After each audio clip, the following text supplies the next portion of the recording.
Hello and welcome back to Feed the Beast Revelations. This is IndustrialCraft 2. We're looking at a basic nuclear power system here. And essentially this enables me to power multiple machines in my base without having to really think about it. We're going to have to go through quite a lot actually, to be fair. And so strap in a little bit. So the three things you're going to need is one is 3 reactor chambers, which can be found just here. And these require lead plates and basic machine casings, so they're quite easy to build. And then you need the nuclear reactor, which is the next stage of this. And this is where it gets a little bit irritating because you have to have 3 extra nuclear reactors. So you have to build 6 of these to start with. And then you need an advanced circuit, which is a normal circuit with redstone, lapis lazuli, and glowstone. So then you have the advanced circuit. Then you need 3 dense lead plates, and that is getting lead plates and putting them into a compressor, which gives you the dense lead plates. So the next part of it is that you're going to need a lot of these. So essentially you're going to need 4, 8, 12, 16 heat vents.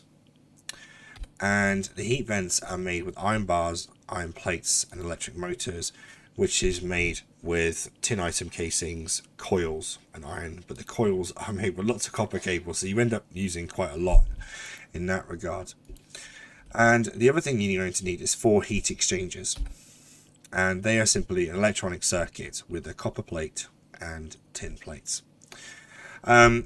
So what this setup does is essentially takes heat and then dissipates it and puts it back. It's pretty much as simple as that, and it keeps your generator running at a very cool temperature, rather than it overheating and exploding. As you can see here, what I've done is put it outside the base so that if it does do something crazy or whatever, it's not going to affect me. So you put the 3 nuclear chambers like this, the nuclear reactor, and a switch, and that turns it on and turns it off. The other thing you're going to need is fuel rods with uranium, and you can do this one of 2 ways. You either get the enriched uranium nuclear fuel, which is uranium-238 and tiny pile of uranium, and you get these through the other video which we did on processing uranium. And then you can either use a fluid solid canning machine or a solid canning machine. I went with a solid canning machine because you have to sort of change things around when you're using this, whereas this is fairly simple. You stick the enriched nuclear fuel in, you put the nuclear fuel rod in, which is just iron plate extruded, and gives you the nuclear fuel rod, and it just gives you a fuel rod at 220. Is that 20,000? Yeah, 20,000. If you leave this on for an extended period of time, it will go through power. It's as simple as that. But right now, I'm creating UU matter, which takes a lot of power, and that's after like a day of being on here, and it's really not a lot, but that's for another video. But so essentially, it is a backup power. You can use it as a primary power, but also as backup power. So if you've been following our series, you'll know that we've got an entire advanced and normal solar panels over there. We've got cactus farm power. Essentially this is now the 4th type of power that we have. And once these run out, it doesn't explode. It just essentially just turns off because of the way that these have been placed in here. And it is literally just place heat vents like this with a heat exchanger.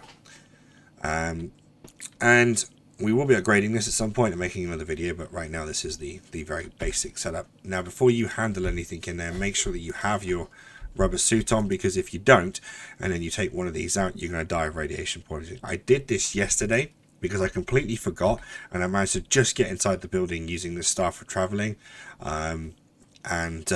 before I died and lost 72 levels. So make sure that you're in your little rubber suit, which again we did a video on, before you handle anything, especially things that you're running around within your containment box, which is fuel rods and uranium, enriched uranium. So this fuel rod depleted uranium, that is what you have now. I don't know what to do with that. I'm struggling to find how I can put that back in. Now, I thought if I put it back in a solid canning machine, I could just make another rod. That's not what you do with them. I don't know what you do with them. If you do know what you do with them, then put something in the comments. But I will figure that out, and we'll make another small, tiny video on that. So that is a very basic nuclear power. Now, what you don't do is essentially direct it straight into your normal power. I've got it running into an LV transformer. So that all of the nuclear power coming in goes into here and also goes up here into this one. Although I'm not sure that I'm really bothered about this being, actually, you know, I'm actually not bothered about that going up there. It doesn't really need to be there. Let's just get rid of this while we're here. I have to be careful not to touch the building with this because it will absolutely destroy any form of cobble or any building material, to be honest. There we go. So we'll just put that there for now. So that goes into there and keeps this powered up, and then essentially what that will do is then go into a bat box, which I've got here, which powers all of these machines, and then it will run down powering these machines. Because right now, one of the things about the UU matter is you need the scrap boxes. So I'm currently mass gathering cobblestone from thermal expansion, because I got a machine that produces it, and then running a continuous scrap. Well, what I may do is just run a pipe all the way over into there and just keep this running 24/7. So yeah, I mean, essentially with your washing plant and the thermal centrifuge, you end up with the enriched uranium. So just make sure you know what you're doing, basically. But yeah, a slightly longer video than normal, just because it was a lot to go over. A bit of blathering and dithering from me, but that is generally keep the reactor as far away from your base as possible, especially when we get to the upgrade part of it. That's going to be, again, it will be, if this explodes, it will take this platform out, and I put it over water so that essentially it's far enough away from the sides of these new platforms that we've done for other things that we're going to be doing. But yeah, so that is a nuclear power. See you in a bit.